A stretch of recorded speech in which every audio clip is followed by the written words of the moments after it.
Did you know that Louisville has 10 public golf courses that fall under Louisville Parks and Recreation? Park it here, because in today's episode, we talk to some people of all ages about their love of the sport and show you around some of the golf courses, like the one here in beautiful Iroquois Park.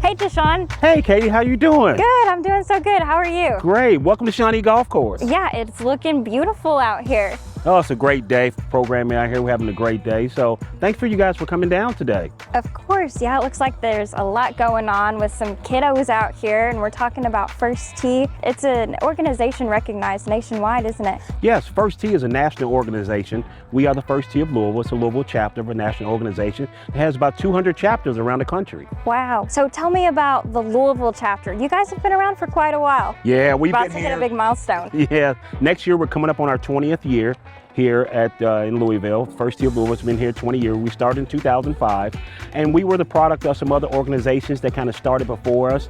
But when the First Tee came along, it added a structure to our organization, and so brought those other organizations in, and this is kind of the product what we have now. What's it like to have seen it grown over the years? I know you guys have made a difference in so many lives. The amazing growth. We started years ago with some guys with an idea, and sometimes when you have some people with an idea to bring golf and what golf teaches you to a community that really has a different perception on golf. So that was their idea. So they started working with kids for free, and when we started the First Tee program, we had a small amount of kids, maybe about 40 kids come in once a week, boys and girls, and we've grown to where we are today. And about how many kids do you work with today? Currently we have 750 kids in our active programming through the spring, summer, and fall. Wow, and we're at Shawnee Golf Course today, but you guys branch out to other golf courses around the city, right? Yes, Shawnee is our home headquarters. This is where our base of operations. We do programming. We want to make sure that we impact communities in north, south, and east and west of the city of Louisville, Metro Louisville. Yes, well, I want to learn more about that impact and take a look at what's going on here, because in front of us we got lots of people doing things. So do you care if we take a little walk and great, see? because we've got a lot to show you today. Yeah. The First Tee Louisville's program is about youth development. First and foremost, we're about developing youth. The golf is just part of it. It's the part that brings the kids to the golf course, the part that teaches them a skill set. But our main focus is youth development, and the life skill part of that we teach the kids, it's not just about golf. It's what we're teaching kids about life. And this started way back when with our process, with our partnership with the Louisville Urban League back in the day that became the First Tee of Louisville. And what we wanted to do is create a structure, an education-based structure for kids, because each one of these, what they do, they have a lesson plan. And our coaches draw lesson plans, and in that lesson plan, there's an activity, which you see here. There is a healthy habits initiative, and there's a life skill. When I say life skill, we try to make sure that we teach them something to the point to where it's like, hey, what are we learning today? Are we learning teamwork? Are we learning confidence? Are we learning respect? Are we learning perseverance? So we try to ingrain those things in our life skills into our activity-based programming. Yes, you said something, we were talking earlier about, you know, when you hit the golf ball, your goal is to get in the hole, but there could be obstacles and things like that. And that really resonates with me. That's really cool. We kind of look at golf as mirroring a life. There are certain things that it's going to happen in your life, and we kind of mirror it to what's going on in the golf course. If you look at any golf course, and that's the point, you start off with the top and to get it in the hole, that's the end point. Along the way, there's things you have to navigate, things you have to get through, things you have to deal with, things you have to overcome. So what we try to do with teaching our youth here today is how to navigate, how to make good decisions. Do I need a driver for this hole? No, you maybe not. Do I need to go over those trees? No, maybe not. Is the risk worth the reward? Yes. So we try to make sure that there's a thought process. And one thing we try to ensure that, if you see on tour, golf players, they have caddies. And if they're not sure, they'll ask their caddy. So we try to teach them also is that it's okay to ask for help. Yes. Because we've looked at a lot of research and we understand how kids work, how their thought process goes. And we looked at the data and we realized a lot of kids fail in school. It's not because they don't want to learn, it's because they're afraid to ask for questions. Yeah, they might not have the right tools in their Right, tool belt. so we want to Yeah. make sure it's okay to ask questions. Whenever a new set of programming starts, what's the first thing that you do with the kids here? First thing we try to do with the kids is make them comfortable. Yeah. Because we want them, as you know, we're in a group environment, and a lot of these kids may not know each other. And that's another thing also. We may get them to introduce themselves, tell us something about them. We may get them to do a handshake, look someone in the eye. We call that meet and greet. And we tell someone, stick your hand out, introduce yourself, and look them in the eye and introduce yourself. And our meet and greet lesson is a lesson that we teach to this day because it allows you to break down some barriers and connect with other kids. Because you know, it's a lot of these kids who are maybe from different zip codes, different backgrounds, but at the end of the day, they're all the same. They're kids wanting to learn.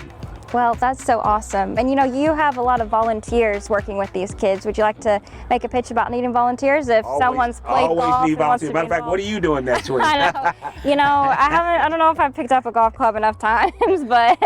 Well, volunteers are our backbone, and that's to where the rubber meets the road. And a lot of people think, well, I'm not a great golfer. I don't have a single-digit handicap. You don't have to have a single-digit handicap. All you have to have is the love for kids. And it's about 3 hours once a week. And the connecting point is amazing because you could get the chance, the opportunity to connect with kids. You get the opportunity to teach kids lifelong lessons, and they will always remember that because I will still remember my first coaches when I was that age. So I'm sure you do we too. All do, yeah. So that's the connecting point that we want to do. So we'd love for people to volunteer for our program because the more volunteers that we have, the more youth we can serve. The research shows that kids who are engaged with mentors and coaches have a tendency to grow and thrive more. So that's part of our impact that we want to provide to the city. Well, Deshaun, I would love to talk to one of your youth participants about their experience with First Tee, if that would be okay. Katie, I think that's a great idea. Come on, we're going to introduce you to some of our kids. Okay.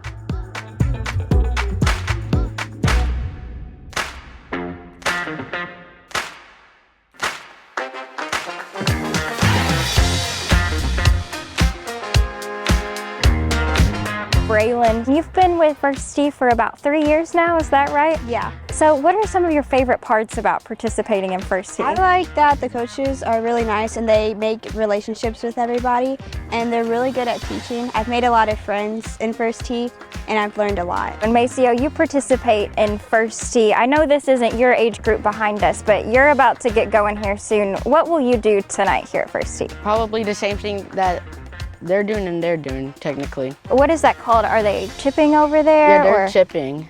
What are some of the things you like about golfing in general? I like that you can build relationships with other people and get outside and learn how to play better. How often do you come out here? Often, I come here on Mondays, but then I do like winter, spring, summer, and fall. So in the winter, I have like private lessons. And for spring, summer, and fall, I do like public lessons. So I learned a little bit ago that First Tee was about more than just hitting a golf ball. They teach you some life lessons too. Would you say that that's true for your experience? Yes, I have learned a lot beyond golf. They've taught me a lot about how to connect with people and speak with people and build friendships. What are some of your favorite things about playing golf? Probably having a mentor like guiding you the way. So how old are you now? I'm 14. 14. Do you plan on sticking with First Tee for a while? Yeah, probably. I've definitely improved a lot and I can see myself playing it in the future and maybe taking it on as a career. I didn't know nothing about golf until the people that are talking behind us, they taught me how to play golf. Are you glad they did? Yes. Yes. Most definitely.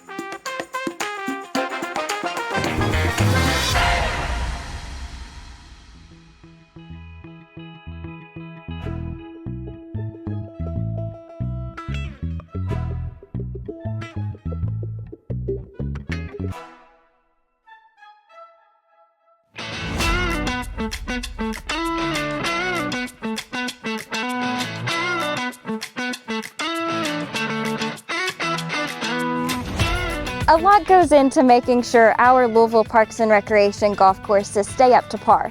Let's go talk to my friend Sean, who's going to explain more about how that happens. Hey Sean, what's up? Hey Katie, good to see you. Yeah, I've already been enjoying the views so much here at Quill Chase. Yeah, well, we've got a lot of stuff out here going on recently, along with all of our other golf courses, so I really appreciate you taking the time to come out and see us today. Yeah, that's what I've heard, some pretty big projects going on here. But before we learn more about that, I'd like to get to know you a little bit better in your role with Louisville Parks and Recreation. So would you care to tell us a little bit about your job and what you set out to do with these golf courses? So I serve as the Parks Administrator for golf operations. My responsibility really is to oversee the operations of our 10 golf courses, whether that be day-to-day operations or some of our long-term strategic planning. So managing some of these projects that you've just brought up. I work very closely with a superintendent at each of those 10 golf courses, and they have a crew. Those crews tend to be the ones that do a lot of the behind-the-scenes work, so taking care of the golf courses, making them look beautiful as everybody sees, and then I also work closely with the 10 PGA professionals who run the operations inside of our clubhouses. So with that relationship, we really kind of mend things together and have an efficient process here at our golf courses. Yeah, well, it sounds like you must be a very busy guy and have a lot of big jobs to do. Would you care to share what some of those projects look like or what it takes to keep a golf course looking beautiful? I think in terms of projects, you can kind of break that down from large scale to small scale, and a lot of our small scale projects tend to take place on the course with our maintenance crews. And so they have day-to-day projects that they do, like mowing the greens, taking care of a driving range that you see here behind us. They'll also go out and cut down tree limbs that perhaps came down in a storm the night before. So we've got a lot of different projects.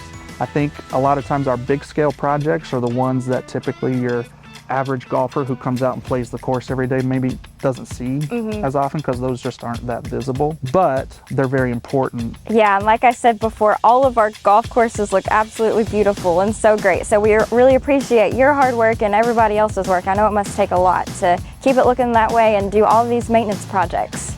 Yeah, it really does. Thank you so much. I'd love to take you out and show you a lot of what's going on here at Quill Chase. Yeah, sounds exciting. Let's hop in.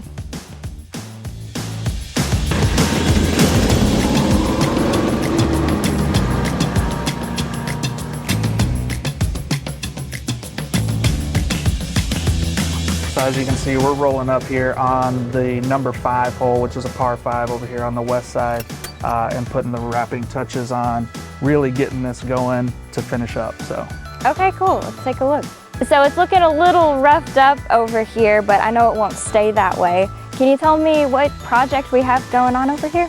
Yeah, of course it does look a little rough right now, but here's what we're working on. So we're really proud that a lot of this work gets done by our own Louisville Metro City employees. So what they're working on right here is putting in some what we call drain catch basins. So basically this will help drain the water off of this fairway properly so that we don't have washouts.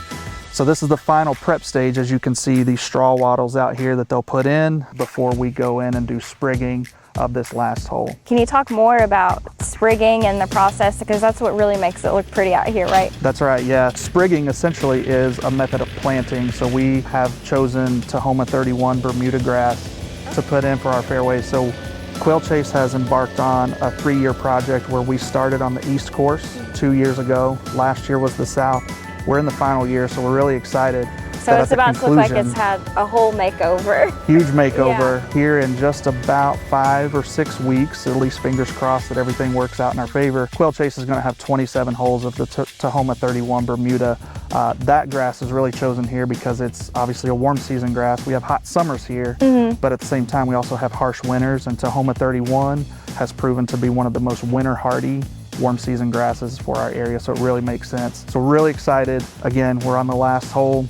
Final touches. We're always on the move, and it feels like how we're do you always keep up with all of it? That's a good question. That's a good question. I'm a big spreadsheets guy. We have a working spreadsheet that we go off of, and we kind of color code. We know this one is in progress, in the works. This one's next in the queue. We got to get working on this. So we're already kind of looking at what are our next 2 or 3 or 4 projects that we're going to have in the queue, while we still have projects that are ongoing, so that we're just always rolling with those. So I really want to brag on our Louisville Parks and Recreation employees for a little bit. They must be super talented to be able to accomplish all of that. Very, very. And they're a small team a lot of times, and it's the amount of work that they can do in such a short amount of time is really spectacular. Yeah. Well, it's so neat to hear about the ongoing projects, but I'd like to check out one of these completed fairways over here that are looking so good. If you wouldn't mind, we rolled over there. Absolutely. It's just right across the way. Let's head over and check it out.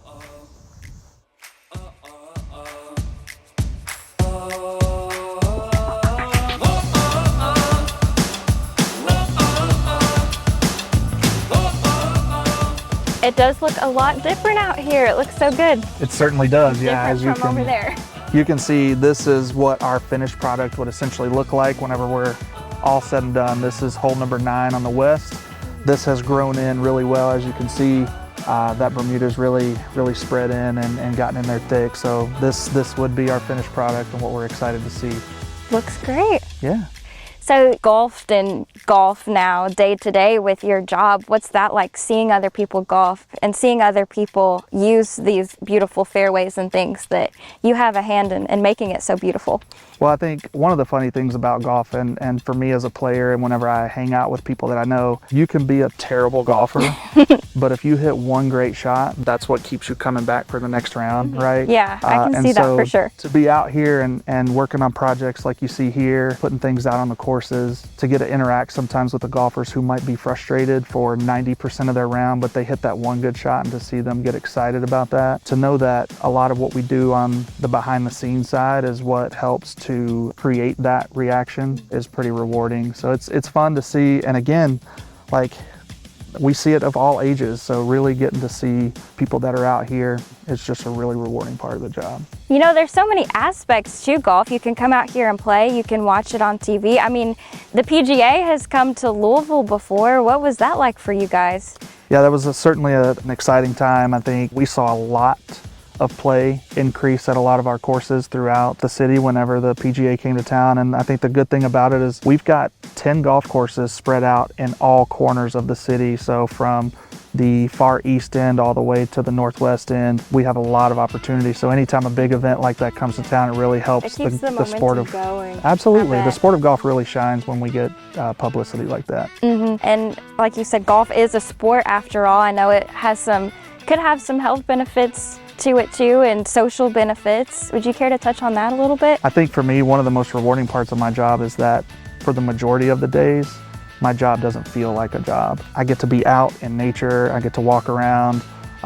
Yes, golf is a social sport. Yes, golf is a fun sport for people, but to be able to get out and meet new people, get paired up with random other groups, that's really nice too, and kind of spontaneous. Once again, kind of takes you back to that, if I hit one good shot in front of a stranger today, that might open me back up to be able to come back out and play. Absolutely, yes. And you can't help but notice how serene and green and beautiful you're surrounded by nature when you play golf. So I can imagine it could be pretty relaxing for some folks too. Oh gosh, it's very relaxing. I think, you know, most of our golf courses do kind of sit on the outskirts of the city limits, but you can come to a course like Quail Chase, Long Run, Sun Valley has a highway there, and for most of that round of golf at Sun Valley, you don't hear the noise. I know right now all we can hear is the birds chirping and the leaves blowing, so. Yeah, it's beautiful. You'll see all kinds of wildlife and stuff out here too, so it's a really good opportunity to get out, get some steps in, take a swing, but also get to really enjoy nature as well.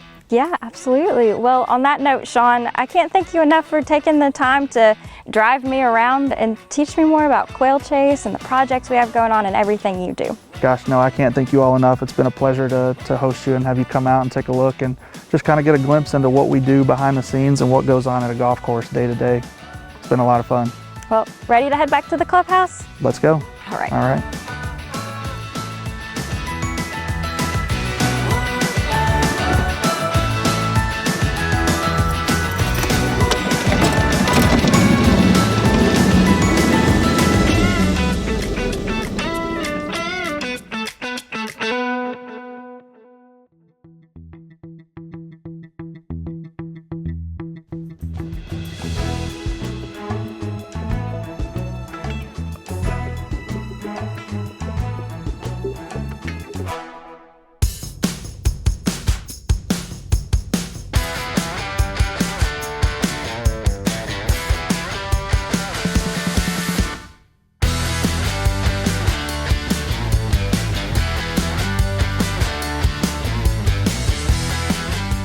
out here today, Hey, Katie, Greg. thanks for coming to Iroquois. Thanks Yeah. for you all coming out and doing Yeah. this show for us. It's great. Of course, I've said it before about some of the other courses, but it's so beautiful out here Yeah, the today. park setting is phenomenal out here with the golf course in the park. It just makes it a lot nicer, and the surroundings are awesome. So, Greg, tell us about yourself a little bit. You're a PGA professional here, and we've got one of you guys at each one of our golf courses, right? I am. I've been a PGA for 29 years now. So what does your role look like as a golf pro? It's simple. We just come get carts out in the morning. Just take the day-to-day operation. We average about 150 players a day. My focus is on customer service. Everybody has a great product. I want you to have a great time when you come. That what brings you back. And so my motto is, when you walk in the door, I have the best staff that you can put together. I'm just as good as my team. That's anybody. They're just as good as your team. That's a good way to put it. Absolutely. Yeah. Well, I'd love to see more inside the clubhouse if you wouldn't care to show me around. Sure. All right, let's do it.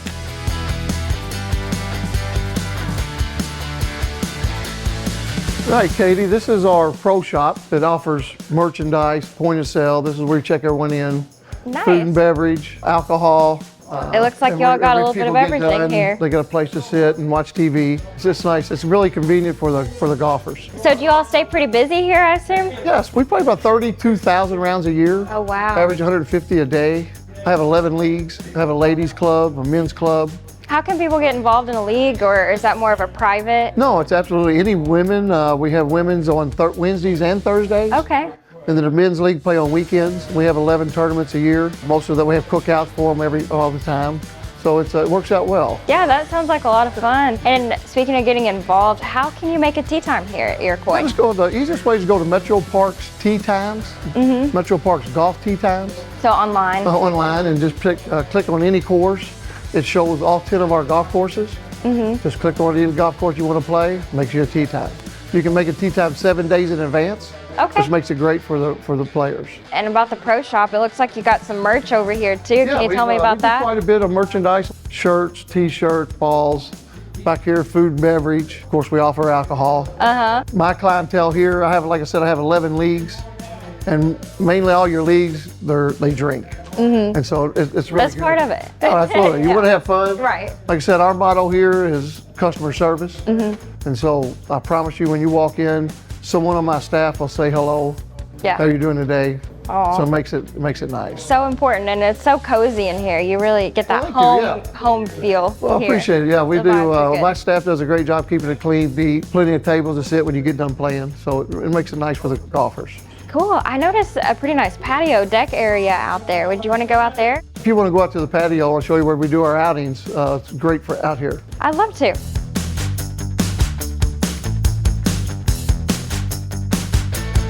So tell me about the people you see coming in and out of this place. Is it people of all ages? Yeah, Iroquois, we're mainly seniors, which is great. We keep them active from all ages. When we have some guys up here that are in the 90s that play. Oh, wow. Once you start playing golf, whether you're young or old, you can play golf the rest of your life. That's what I think is so interesting about golf, is you can pretty much play at any age, or you can start when you're young and keep playing. Absolutely. It's a lifelong sport. You can start when you're 8, 10 and play for the rest of your life. My clientele out here is mainly seniors, probably 80% seniors. Oh, okay. And we've got guys all the way in the upper 90s. What do you think are some of the benefits of playing golf for people that Health-wise, age? it just keeps you active. If you're seniors, once you retire, you have to stay active. Right, yeah. And golf, what a better sport than playing golf. Come out. We have a lot of seniors that walk. Instead of walking through the parks, they come out and play golf and they walk. Nice. So it's great for seniors. Yes, I can imagine so. And I can't help but notice this awesome patio that we have out here. Oh, so what absolutely. goes on out here? This is where we host all of our outings. We do probably 23 to 25 a year. We raise over $200,000 for charities. These are like fundraisers type events, yeah. We have two main, the Prather and the Nick Rodman Foundation. They raise over $50,000 in one 18-hole golf scramble, which is phenomenal. And then the rest just comes from charities all in this area of town. So we keep the community going well. But $200,000 north is a lot of money to raise. That means a lot that you guys do that. Absolutely. And we got a perfect spot. venue for it. We grill out. Everybody grills out when they come out. We probably host more outings than any of our facilities. Yeah, I was going to ask, I didn't know if you knew or not if other golf courses within all Louisville our Metro. facilities raise for charity, all 10 of them. But I think we raise more than any. Like I said, $200,000 north is is a lot of money. It is. It sure is. Well, Greg, to round things out, I heard I was going to get a golf lesson. Yeah, I'm going to give you a little putting lesson. I know you haven't played before, but let's see how this putting stroke I've played a little bit. I've hit balls at the driving range. I've never played a round though, Right. but I'd love to learn how to putt. Sure, let's Yeah. go over here and I'll show you the little tips on putting. Okay, sounds good.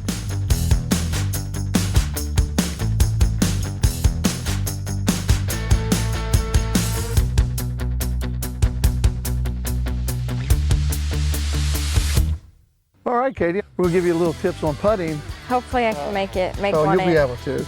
Okay, let me see you put your hands on it. Okay. Very good. Look natural. We want the putter just inside your left foot, and this is natural. Your head's right over top of the ball. Okay. And then when you putt, we want more of a short, smooth stroke, just like this, instead of a long decelerating where you decel, okay? So I'm just gonna put one there. See the line on the putter? I do, yes. Yes, and it goes right towards the hole. Again, we just want the putter to go back short and then through, okay?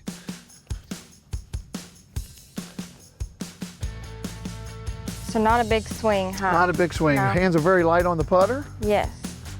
You look comfortable. You look very good. There we go. Very good. Might have been a little too far Well, back. come on, come but- back. Always, always. Your hands are on there very soft. Maybe a little shorter and through a little bit more. Very good. Good. There we go. Very good. Next stop, PGA. Very good. Well, thank you all for coming out. Just showed you a little bit, small portion of what we do out here at Deer Point. Yeah. I know There's you so guys many do a things lot. that we have a lot of fun out here. Yes. And so we make it fun for the players, but I appreciate y'all coming out. Glad you learned a little bit about putting. I know. Thanks for the tips too. absolutely. Yeah, I'll So- definitely take these out on the course. Absolutely. For sure. Thank you all for coming out. Of course. I'll be seeing you around. Thank you.